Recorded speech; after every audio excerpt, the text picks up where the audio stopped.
night through to the Um, early Mi- morning hours. So Mi- there is no technical reason why we cannot Mr. continue to meet. If this meeting is shut down, it will be because. But we are in a dilemma here. I'm going to.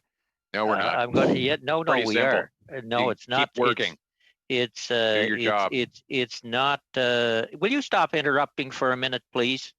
Could you do that, Pierre, just for a minute? Get yourself under control. Mr. Julian, you're. Confirm that with my office. I now have a written memo from my staff who spoke to your clerk. We had a very strange episode the last time we held one of these planning meetings where you suddenly demanded unanimous consent for the meeting to go on. And when one liberal decided that she didn't want the meeting to happen, you slammed your gavel and flipped the switch on the Zoom, and the lights went out. So I just want to make sure that we don't suddenly pass some imaginary threshold whereby all of a sudden a single Liberal MP has the power to shut the meeting down, because that would again be contrary to the rules. I am still trying to determine that rule, Mr. Poilievre. I know any time that.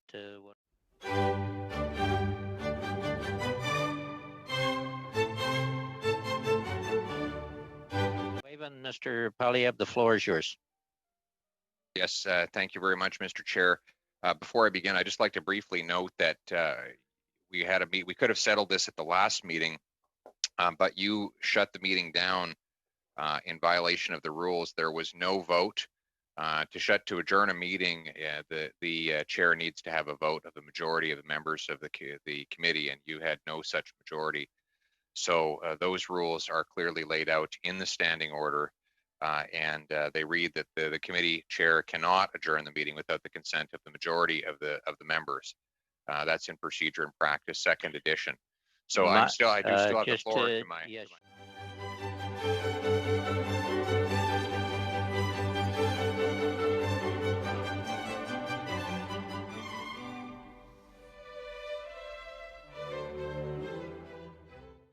But just to make a point, Mr. Poilievre, it's my understanding that when you reach the adjournment time, you need unanimous consent of the membership to continue. We'll ask the clerk to give us some advice on that at some point. So the floor is yours. Thank you very much. And the reason for today's meeting is to prepare the ground rules for tomorrow's hearings, and the motion that I want to put forward is quote, that the Prime Minister appear for no less than 3 hours alone, and that Katie Telford, his Chief of Staff, appear for no less than 2 hours alone, and that the two appear separately.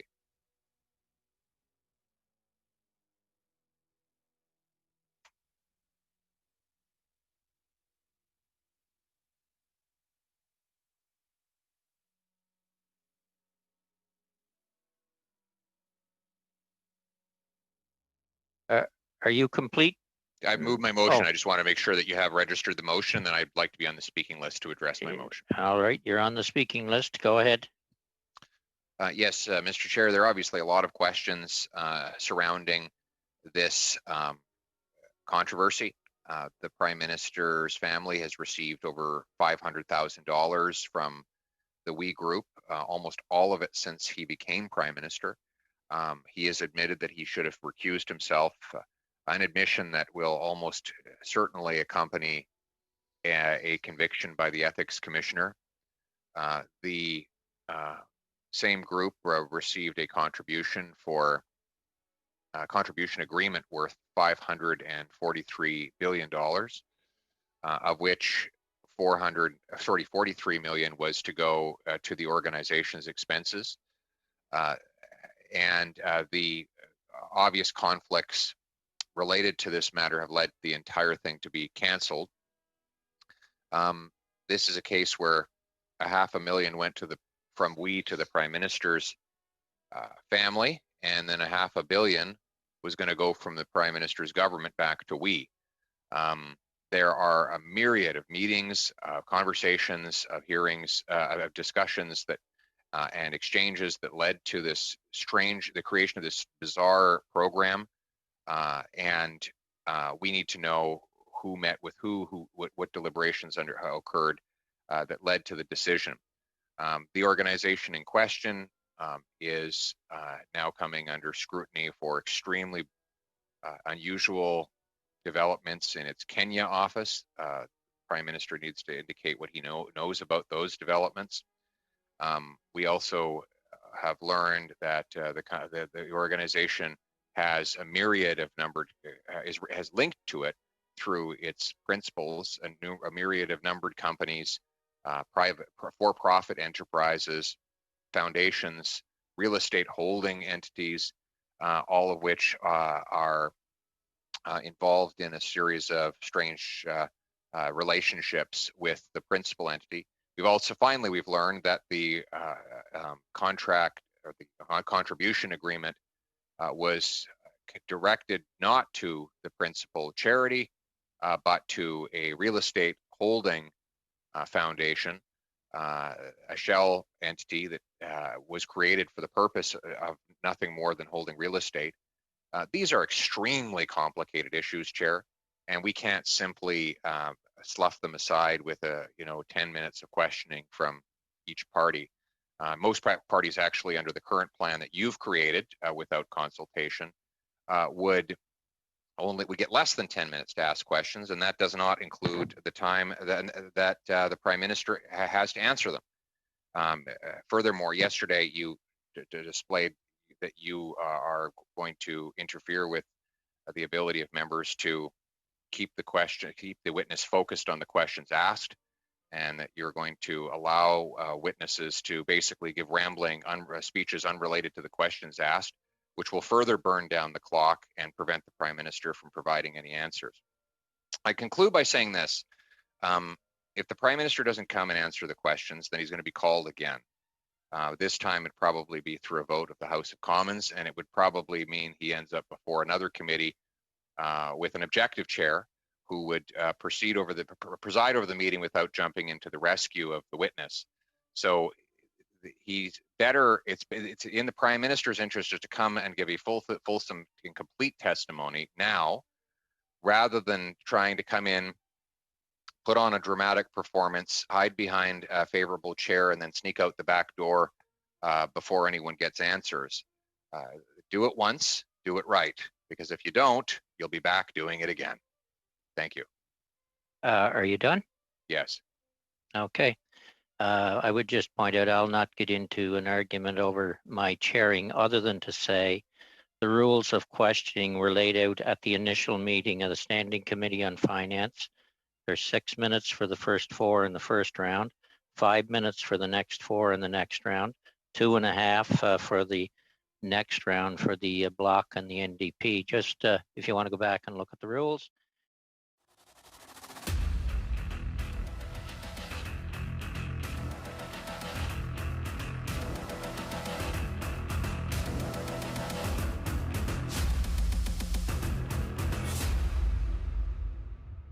For this meeting.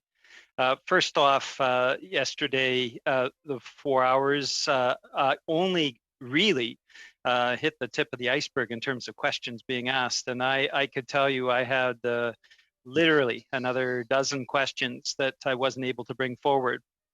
It makes sense then to have the Prime Minister available for a number of hours so that these questions can get answers. And I was dismayed by the evasiveness of our witnesses yesterday. I think a number of times they could have just answered honestly, and they chose not to. It's unfortunate because I think in that respect, they're doing a disservice when we're trying to get to the bottom of this controversy and this scandal.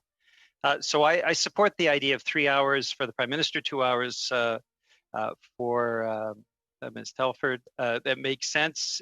It won't by any means exhaust the questions that myself and my colleague Mr. Angus have. But we'll get a start of getting the most important questions out, I believe, with that. I'd also like to reference two other things, Mr. Chair. First off, I normally find you very fair, and I've certainly worked with you for a number of years. Yesterday, I found that you intervened quite often to reinforce points that were not valid. Just one example, in my case, the issue of the Shell Foundation is not, it's a fact, it's not in dispute. And the evasive response from the witnesses is not something that the chair should be repeating. I shouldn't be into an argument with you, Mr. Chair. The facts are quite clear, and the witnesses were quite frankly wrong. And I would appreciate you not repeating wrong answers, answers that are not factually correct. I think your role is very important. You just have to govern us. And the key aspect of making sure there is a rough time allocation is important. As we've seen in the House with the COVID-19 committee, it is absolutely essential. My final point is this: you're right on the rotation at the first, second, and third round, but we then go back to the first round. And what that meant was that in a first round, about 2.5 hours in, each of the opposition parties and the government party had the right to a 6-minute round, and that was simply neglected. If we're going with 3-hour format tomorrow, when we get back to the first round, it is again 6 minutes for the Conservatives, for the Liberals, for the Bloc, and for the NDP. And I hope we stick to that. I didn't want to interrupt the proceedings with a point of order and the dispute, because we were already not getting all of the questions answered that we needed answers to. But that is the rotation when we're going beyond the 2-hour framework, and I hope that we will stick to that tomorrow. And that's it for the moment. Thank you. Thank you, Mr. Julian. No problem with a point of order. We can always ask the clerk on those matters.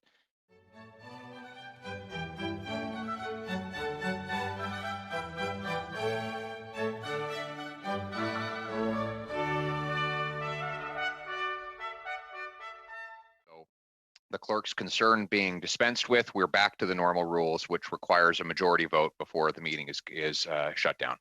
So I thank him for advising us about other meetings where whips have maybe agreed to an hour-long engagement, but I can confirm that our whip's office did no such thing in this case. So we are here as long as it takes to get voted on the motions, or until the majority of committee members vote. I will ask others to consult with their whips on that. The other difficulty here, Mr. Poilievre, and then I'll go to Mr. McLeod on this point of order. The other difficulty we have here is, regardless of where the whips are right at the moment, if this was agreed from an administrative point of view, we do have a problem with those that manage translation, Zoom technicalities, et cetera, et cetera.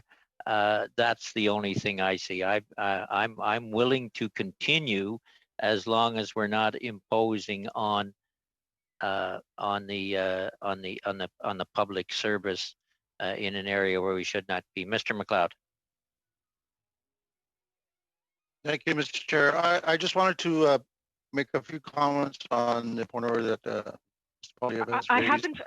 Point of order, Mr. Chair. I haven't finished. I know.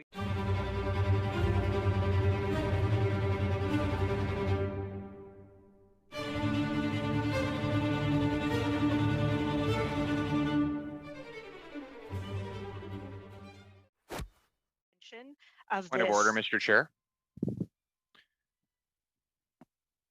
Yes, Sorry, I was muted, Pierre, by your point of order. Yeah, the clerk's story sort of changed here.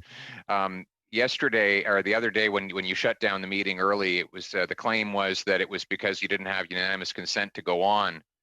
Now the clerk is claiming there's some kind of an agreement that this meeting only go for an hour. I just got off the phone with a senior staff member in the whip's office. He claims this was an agreement by the whip. I've again confirmed for a second time that there was no agreement whatsoever that this meeting be limited to an hour. So the clerk has inaccurate information, and that cannot be used as a justification to shut down this meeting.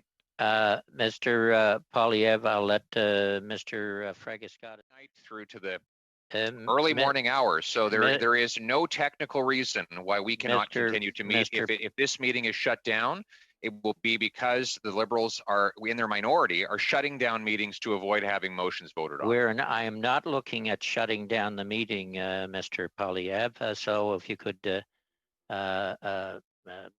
maybe.